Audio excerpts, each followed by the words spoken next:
you like it? I think it's $1 million, Elijah. Careful with that. Someone might steal it. Why? Because it's $1 million. Alright. Papa Johnny was really going to answer the question. And the question is, how do you develop a new skill? How do you develop a new skill? Well, it's good for younger people. They can certainly, with an effort and with enthusiasm, they can really develop any skill they want to if you put your mind to it.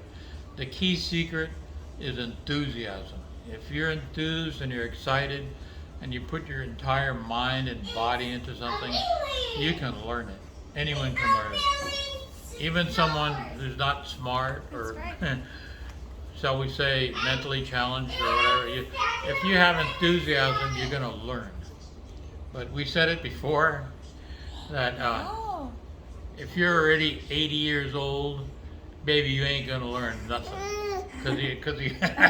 Because you can't teach new tricks to an old dog. 2 times. You know, yeah, it's All right. true though. Okay.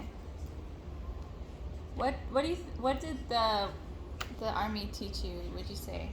The main That you skill took with you to life? that I developed when I was in the Army, and I worked real hard at it, was drinking beer and chasing women. Ay, ay. Aside from that, I greased trucks. And you know, that recruiter, he said, John, when you come in the Army, you're going to go into the Signal Corps, and you're going to learn a lot about telephones and communications and signal. When you get out of the Army, John, you're going to have such great skill that any telephone company will hire you in a heartbeat. Okay. So I went in the Army. I spent 3 years climbing up and down telephone poles. I didn't know that. Yeah, I also spent 3 years digging holes for telephone poles. And when you get out in this desert of El Paso and it's 106 degrees and you hit that caliche, baby, you get that digging bar out. You go through the caliche with a digging bar.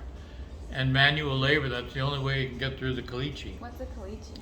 Caliche is a white rock type formation that's hard, and you go down a little bit, you get through the sand, and then you'll come to a layer of caliche. It's almost as bad as solid rock, not quite as bad as a solid boulder rock, but you have to use a digging bar to get through it, because we had a digging truck with a big boom that went up, and then we'd dig like this. I'd work the digging truck, and you can't get through the caliche. So anyway, long story short, the Army taught me to dig holes and put telephone poles. It taught me how to put the poles straight. You stand behind and you guide it, and you have to set it straight, not this way or this way or this way. You got to get the poles straight. So it taught me a lot about putting poles straight, a lot about digging holes in the desert, and a lot about beer drinking and chasing women. That's what it taught me. Why chasing women? Yeah. Elijah. Good question. Next question. Next question. Okay. Are any of the telephone poles you put up still there? They may be there. A lot of them were on the road to White Sands. Oh. Yeah, a lot of them were on I don't know what it is now. It used to be a head-to-head lane, only 2 lanes, No. going to White Sands No, it's from bigger northeast. now. Oh wait, no, yeah, it is still head to head. So we put up all those poles. Oh wow. Yeah. How many poles would you say you put up? I couldn't keep track because after I drank that 5th beer, we kind of lost track of the. Were you of how many- drinking while you're digging? Well, girl, there's a bear in the woods.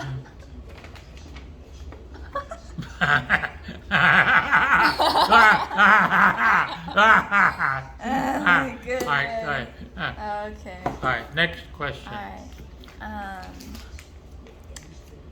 Do you ever feel anxious? Sometimes, but a good, nice, cold Bud Light will cure that anxiety. Oh, what's this Yeah, thing? Oh my god. or 2. When do you feel anxious? What is it? When I run out of beer. Perfume. When you run out of beer. I get anxious when I run out of beer.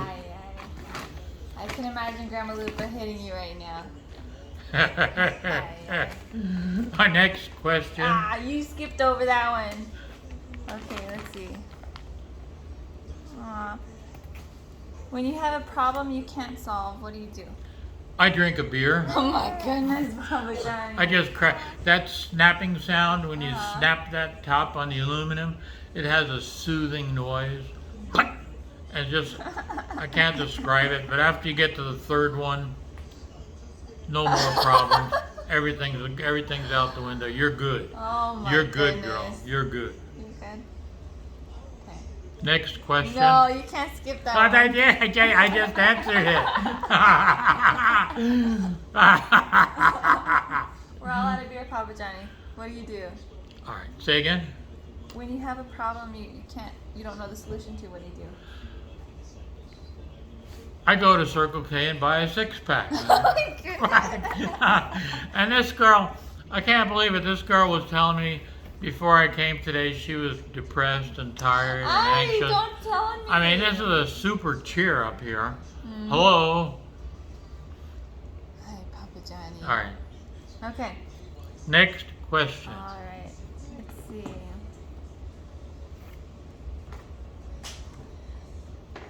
I have to word my questions so you don't get to skip them over.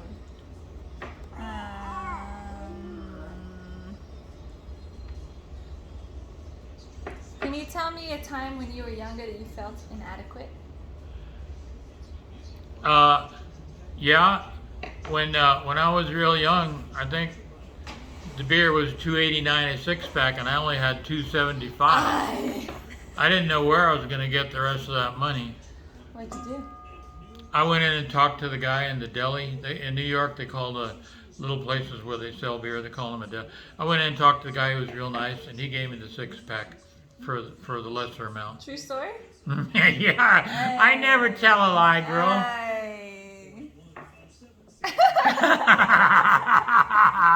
Next question. Papa Johnny.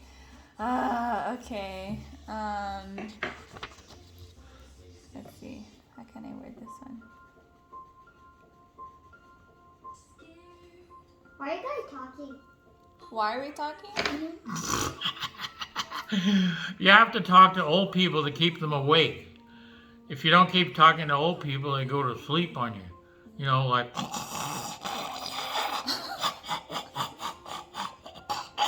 like that. Oh my goodness.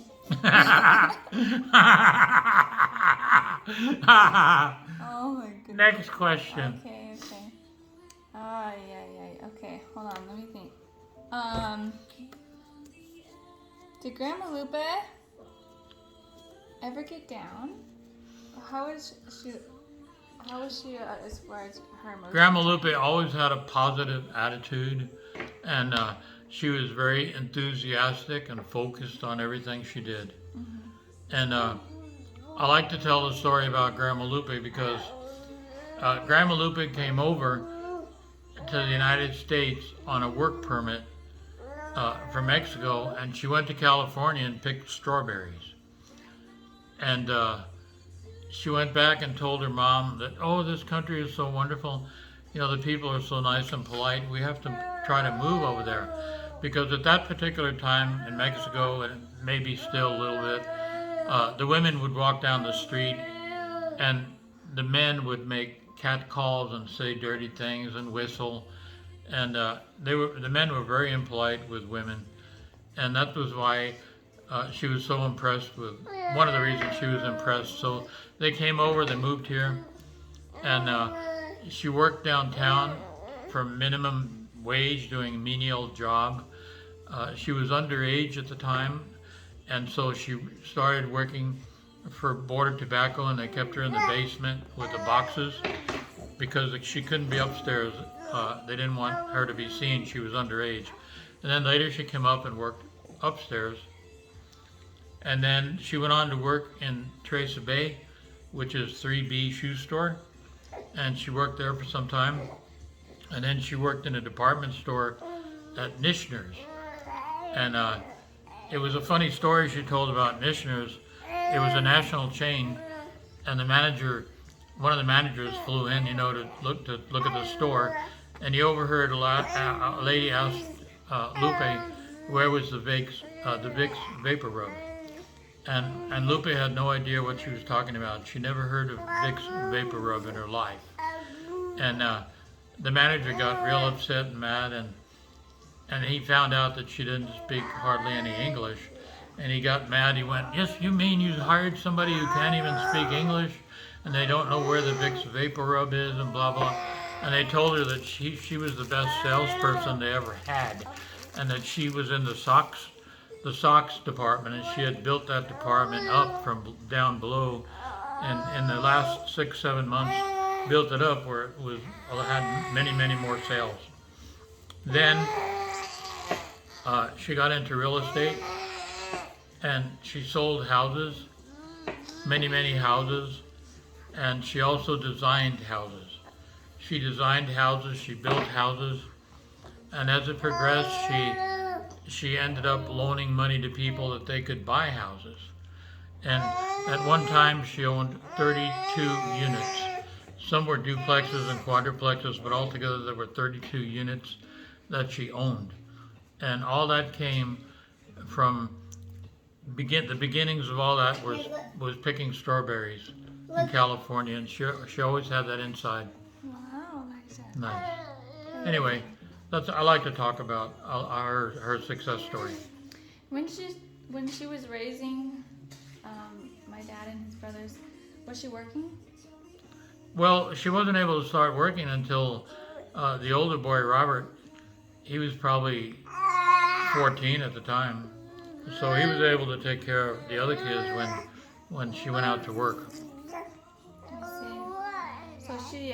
So then she wasn't working until the oldest was 14. Yeah. Oh yeah. She was a housewife, faithfully raising the children. And we had very menial beginnings. In El Paso, we were very poor. I was a clerk for Safeway for 4 years.